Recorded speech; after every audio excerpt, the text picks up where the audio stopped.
Welcome to trends by Mangesh.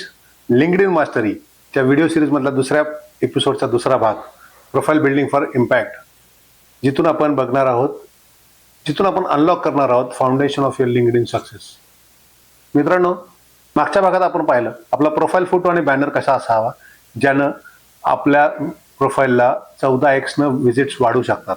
त्याचबरोबर तुमची headline जी 120 कॅरेक्टरची elevator peach असू शकते, त्यामध्ये तुम्ही लोकांना अट्रॅक्ट करण्यासाठी काय करावं, आणि अबाउटमध्ये तुमचा रेझ्युमे नसून तुमची स्टोरी लिहायची आहे. तुमच्या आतापर्यंतच्या लर्निंग्स बाबत ही स्टोरी लिहायची आणि तुम्ही तिथं काय एक्सपेक्ट करताय, what you are looking for, ह्याच्याबद्दल जरूर मेन्शन करायचं. हे आपण मागच्या भागात पाहिलंच. आज आपण त्याच्या पुढच्या याच्यामध्ये बघणार आहोत एक्सपिरियन्स आणि एज्युकेशन, स्किल्स ज्याला एंडोर्समेंट्स आणि रिकमेंडेशन जरुरी असतात, त्याचबरोबर फीचर्ड सेक्शन आणि तिथं पोर्टफोलिओ, याबद्दल आपण आज बोलणार आहोत. राईट. जेव्हा अबाउट सेक्शनमध्ये आपण सांगितलं की you cannot paste your resume, पण तुमचे एज्युकेशन, तुमचं एक्सपिरियन्स बद्दल मेन्शन करण्यासाठी ही खास जागा आहे लिंक्डइन प्रोफाईलवरची, जी एज्युकेशन आणि एक्सपिरियन्समध्ये तुम्ही मेन्शन करू शकता. आणि this is your credibility and foundation. या सेक्शनमध्ये काय लिहायचं आहे किंवा ह्या सेक्शनमधून काय मिळतं, तर एक बेसिक क्वेश्चनचं आन्सर मिळतं. What have you done so far and where have you learn from. तुम्ही कुठून एज्युकेशन घेतलं, कोणत्या इन्स्टिट्यूटमधून घेतलं, काय एज्युकेशन घेतलं. त्याचबरोबर तुम्ही तुमच्या लर्निंग्समध्ये जर तुम्ही प्रोजेक्ट्स केले असतील, इंटर्नशिप केल्या असतील, त्याचबरोबर तुम्ही कुठं जॉब केलेला असेल तर त्याच्याबद्दलची माहिती तुम्ही तिथं द्यायचा पुरेपूर वापर करू शकता. आणि मित्रांनो, सर्वात महत्त्वाचं यामध्ये काही गोष्टींची काळजी जी घ्यायची आहे, जेव्हा तुम्ही तुमच्या इन्स्टिट्यूटबद्दल मेन्शन करता तर ते इन्स्टिट्यूट अगोदरच लिस्टेड असू शकतं लिंक्डइनवरती, ह्याची खातरजमा करून घेणं गरजेचं आहे, जेणेकरून तुमच्या अल्युमनाईजला, सिनियर्सला, त्याचबरोबर तुमच्या क्लासमेट्सला, बॅचमेट्सला, त्याच्यानंतर तुमचे जे सर्व ज्युनियर असू शकतात त्यांना तुम्ही लिंक्डइनवरती कनेक्ट करू शकता.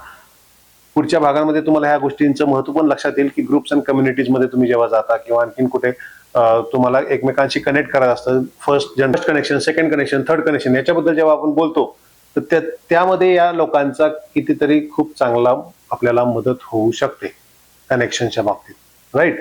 तर मित्रांनो, त्याचबरोबर तुम्ही जिथं जिथं काम केलं असेल ती इन्स्टिट्यूट किंवा ते ऑर्गनायझेशन सुद्धा लिंक्डइनवरती लिस्टेड असू शकते. कारण की आपण सुरुवातीलाच पाहिलं या लिंक्डइनची ताकद, 200+ देशांमधले प्रोफेशनल्स, 1 बिलियन प्रोफेशनल्स या नेटवर्कवरती आहेत. त्याचबरोबर 60 मिलियन+ कंपनी या लिंक्डइनवरती लिस्टेड आहेत. लिस्टेड म्हणजे they have created their profile. त्यामुळं तुम्ही त्या कंपनीचं प्रोफाईल, कंपनीला जेव्हा टॅग करता तुमच्या एक्सपिरियन्समध्ये, तर तिथले सुद्धा एक्स एम्प्लॉईज असू शकतात, तुमचे कलिग्स असू शकतात, त्यानंतर नवीन जॉईन होणाऱ्या लोकांना सुद्धा तुम्ही अप्रोच होता किंवा त्या लोकांना तुम्ही लिंक्डइनवरती शोधू शकता. त्यामुळं ह्या सर्वात महत्त्वाच्या गोष्टी असतील की मला वाटतंय की माझं कॉलेजचं नाव नाही म्हणून मी माझ्या कॉलेजचं नाव टाकलं आणि मी तिथं लिहिलं तर कदाचित तुमची फसगत होईल किंवा तुमचं कनेक्शन व्हिजिबिलिटी कमी होऊ शकते. राईट. मित्रांनो, लक्षात घ्या, experience isn't just listing your job titles. एक्सपिरियन्समध्ये मी अमुक कंपनीत असिस्टंट मॅनेजर होतो, त्यानंतर मी 3 वर्ष तिथं काम केलं, 2 वर्ष त्यानंतर मी अमुक कंपनीत मॅनेजर झालो, हा इम्पॅक्ट नाही करणार आहे. पण तिथं केलेली कामं, what made you assistant manager to manager, हे खूप गरजेचं असणार आहे. त्यामुळं ते खूप प्रभावीपणे तुम्हाला लिहिणं गरजेचं असणार आहे. Like students can mention about their education, internships, projects, certification, workshops and volunteering. Right. तुम्ही कोणत्या कोणत्या कमिटीमध्ये काम केलं असेल, बऱ्याचशा इन्स्टिट्यूटमध्ये वेगवेगळे फंक्शन्स, वेगवेगळे एक्झिबिशन्स किंवा वेगवेगळे खूप सारे प्रोग्राम्स अरेंजमेंट होतात, तर त्यावेळेस तुम्ही व्हॉलंटिअरिंग केलंय का. राईट. हे का गरजेचं असेल तुम्हाला लक्षात येईल का, जेव्हा तुम्ही फ्रेशर असता तर तेव्हा जॉब मिळण्याच्या अपॉर्च्युनिटीजसाठी तुम्हाला तुमचे स्किल्स, कॅपॅसिटीज अँड कॅपॅबिलिटीज ह्या पोर्ट्रे करणं खूप गरजेचं आहे. आणि या सर्व गोष्टींमधून त्या एम्प्लॉयर्सपर्यंत दिसू शकतात आणि रिक्रुटर्सला सुद्धा दिसू शकतात. तर रिक्रुटर्स तुमच्यापर्यंत पोहोचण्याचा चान्सेस किंवा तुम्हाला त्यातून मिळणारी एखादी अपॉर्च्युनिटी तुमचं करिअर घडवू शकते. मी फ्रेशर आहे तर मी काहीच लिहू शकत नाही, त्यामध्ये मग मी लिंक्डइन वापरावा का, तर त्याऐवजी तुम्ही यामधून तुमचं स्किल्स, रिस्पॉन्सिबिलिटीज, कॅपॅसिटीज, कॅपॅबिलिटीज ह्या पोर्ट्रे करू शकता. जॉब सीकर असाल तर you should focus on roles, responsibilities, achievements, and measurable outcomes. Do not just list designations. Explain what value you delivered. त्याचबरोबर एंटरप्रेन्योर्स असाल तर तुम्ही you can mention about your ventures, roles, milestones, growth stories. यातून तुमची leadership, risk taking abilities आणि execution skills दिसणार आहेत. आणि ह्या सर्व मध्ये सगळ्यात महत्वाची एक छोटीशी टीप आहे, दुर्लक्ष अजिबात करू नका. Write this section is in simple language that a non technical person can understand. प्रत्येक वेळी रिक्रुटर हा तुमच्या सेम इंडस्ट्री मधलाच असेल असं नाही, किंवा सेम बॅकग्राऊंड, एज्युकेशन बॅकग्राऊंडचा असेल असं नाही, एम्प्लॉयर सेम एज्युकेशन बॅकग्राऊंड मधला असेल असं नाही. तर त्यासाठी तुम्ही जे काय व्हॅल्यू ऍड करताय त्याच्याबद्दल जेव्हा तुम्ही लिहिताय ना, व्हॉट युअर रिसर्च हेल्प, किंवा तुम्ही जे काही काम केलंय त्यातून त्या कंपनीला, त्या ऑर्गनायझेशनला काय फायदा झाला, किंवा तुमच्या टीमला कसा फायदा झाला, त्या प्रोडक्टच्या स्केलेबिलिटीला कसा फायदा झाला, व्हॉट एव्हर जे काय असू शकतं ते एक सिंपल लँग्वेजमध्ये लिहिताल तर तुमची स्किल्स, कॅपॅसिटीज, कॅपेबिलिटीज ह्या रिक्रुटर्स पर्यंत, एम्प्लॉयर्स पर्यंत पोहोचू शकतात. त्यानंतर येतात ते स्किल्स आणि त्याला मिळणाऱ्या एंडोर्समेंट्स. स्किल हे is your proof of capabilities. हे you can list your skills. तुमच्या इंडस्ट्रीमध्ये तुम्ही ज्या डोमेनमध्ये काम करता त्यातल्या स्किल्सला तुम्ही इथं लिस्ट करू शकता, आणि त्यामध्ये तुम्ही रिलेव्हंट आणि प्रायोरिटी स्किल्सच मेन्शन करावेत. का तर येणाऱ्या भागांमध्ये तर आपल्याला कळलंच की रिक्रुटर्स लिंक्डइनचा वापर कशा प्रकारे करतात. त्याचबरोबर लिंक्डइन तुमच्यासाठी एक सर्च इंजिन म्हणून काम करतं, आणि हे स्किल्स तुमची प्रोफाईल डिस्कवर होण्यासाठी, रिक्रुटर्स पर्यंत पोहोचण्यासाठी तुम्हाला खूप मदत करते. राईट. त्यानंतर येतं ते endorsement. Endorsement is your validation that others recognise your skills. Even a few genuine endorsements add trust. छोट्या छोट्या स्किल्सला जेव्हा तुमचे कलिग, इंडस्ट्री पियर्स, तुमचे मेंटॉर्स, तुमचे मॅनेजर्स जेव्हा एंडोर्समेंट देतील तर that will help you to grow recruiters attention. Right. त्यानंतर येणार ते recommendations, and this is a social proof. आपण जेव्हा गुगल रिव्ह्यूज बघतो, एखादा प्रोडक्ट आपण मार्केटमध्ये खरेदी करणार असतो, ऑनलाईन खरेदी करणार असतो, तेव्हाच आपण त्या रिव्ह्यूज बद्दल माहिती घ्यायचा प्रयत्न करतो की काय लोकांचं म्हणणं आहे या प्रोडक्टबद्दल, किती चांगला आहे. कोणताही प्रोडक्ट तुम्ही, जसं मी आज हा माईक घेतलाय विकत, तेव्हा मी लोकांचे रिव्ह्यूज बघितले की खरंच किती उपयोगात झाला, किंवा कॅमेरा घेतलाय मी, व्हॉट एव्हर तुमच्या लाईफमध्ये येणाऱ्या कुठल्याही गोष्टीसाठी रिव्ह्यूज हे खूप महत्वाचे असतात. तर this way the recommendations work for you. एक सोशल प्रूफ आहे तुमच्या कामाबद्दलचं. A recommendation is someone publicly saying I trust this person's work.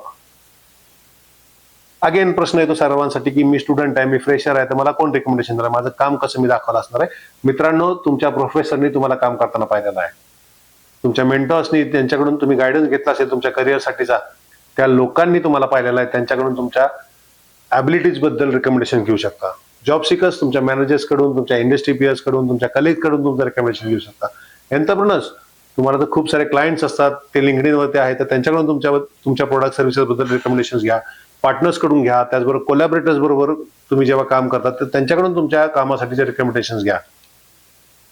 नंतर येतो तो हा एक आहे तो featured section is and your portfolio. फक्त त्याच्याबद्दल लिहिण्यापेक्षा, म्हणजे आतापर्यंत जेव्हा आपण एज्युकेशन टू एक्सपिरियन्स मधनं रिकमेंडेशन्स मध्ये हे लिहिण्यापेक्षा लोकांना ते तुम्हाला पोर्ट्रे करता येत असेल, दाखवता येत असेल, तर त्याच्यासारखं सोपं काम तुमच्या करिअर ग्रोथसाठी कोणतं नसेल. लिंक्डइनवरचं हे सर्वात पॉवरफुल पण सगळ्यात जास्त इग्नोर केलेलं सेक्शन आहे. यातून तुम्ही काय शोकेस करू शकता? तुमचं project work, case studies, presentations, videos, articles, websites, portfolio, media mentions. स्टुडंट्सनी काय काय करू शकतात? मी हे तर एक जनरिक सांगितलं मी. स्टुडंट्स काय करू शकतात तर they can showcase their academic projects and certifications. Job seekers real work samples तुम्ही तिथं दाखवू शकता. तुमच्या अचिव्हमेंट्स बद्दल तुम्ही तिथं अचिव्हमेंट्स मिळालेले अचिव्हमेंट्स तिथं दाखवू शकता. Entrepreneur should highlight service success stories और थॉट लिडरशिप. ही तुम्ही तिथून मेन्शन करू शकता, जेणेकरून तुमच्याबरोबर काम करण्याचा एक्सपिरियन्स त्यांच्यासाठी खूप चांगला असू शकतो. हे तुमचे ॲक्युलेट्स आहेत जे तुमच्याबद्दल खूप चांगली माहिती देतात. Somewhere you are recognise, you are rewarded, ते तुम्ही तिथं मेन्शन करता, तेव्हा तुमच्या कामाची पोचपावती तुम्हाला मिळणार असते. ती तुम्ही ह्या सेक्शनमध्ये देऊ शकता. सर्वात महत्वाचं खूप लक्षात ठेवा, people trust what they can see more than what they can read. A strong LinkedIn profile is not about filling sections. हे आतापर्यंत सांगितलेले सेक्शन जे तुमच्या पर्सनल आयडेंटिटी सांगणारे असतात ते फक्त जस्ट फिलिंग करायचे नाहीत, तर it is about telling a complete believable and visible story.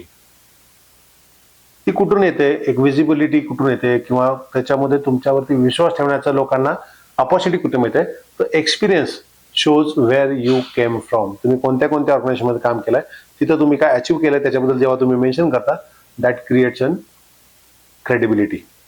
Skills prove that what you can do. तुम्ही काय काय करू शकता हे स्किल्स मधनं दिसतं. त्याला मिळणारे एंडोर्समेंट्स त्याला आणखीन बुस्टिंग देतात, नरिशमेंट करतात. Featured content shows your actual work.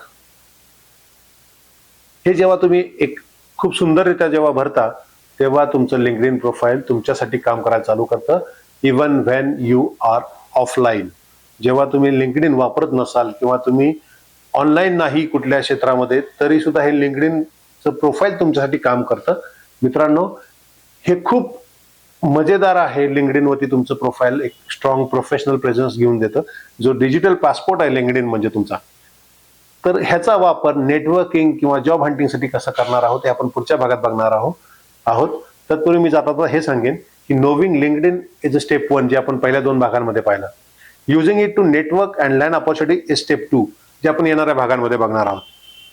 Trends by Mangesh या चॅनलला सबस्क्राईब करायला विसरू नका. लाईक, शेअर आणि तुमच्या क्वेरीज, तुमचे क्वेश्चन्स काय असतील, तुमचे काही रिकमेंडेशन असतील, काही सजेशन असतील, ते सुद्धा तुम्ही मला कमेंट करू शकता. तुमच्या क्वेरीज, क्वेश्चन्सला मी नक्कीच उत्तर देईन, जर येणाऱ्या भागांमध्ये किंवा तुम्हाला रिटर्नमध्ये त्याचे उत्तर देईन.